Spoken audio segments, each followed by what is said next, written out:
45 கழிச்சு குரு பயிற்சியாகி உங்கள் ராசி பார்ப்பார். ஸோ உங்களுக்கு இந்த ஆண்டுகள் அபிரிதமான வளர்ச்சி கொடுக்க போகிறார். கார்த்தி அது பாருங்க, ஆல்ரெடி கேது இங்கே இருக்கிறாரா?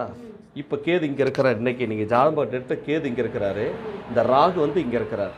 இப்போ ராகு கேதுல நீங்கள் இருக்கீங்க, சனி ஜென்மச்சனி, குரு உங்களுக்கு இங்கே இருக்கிறார். இப்போ என்ன பண்ணுற, சனி இங்கேருந்து இங்கே போக போகிறாரு. மிதுன ராசியில் குரு பயிற்சி ஆனதுமே நேரம் இந்த ராசி தான் பார்ப்பார்.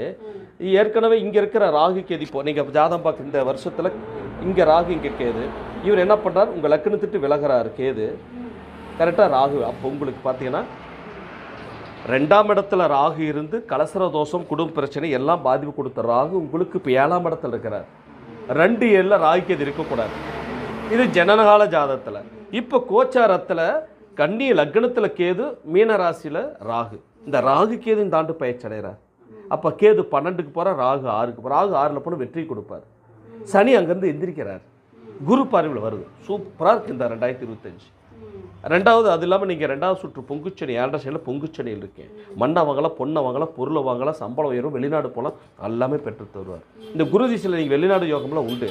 2 தடவை டெம்பரரியாக தான் போயிட்டு வர வாய்ப்பு கொடுக்கும்.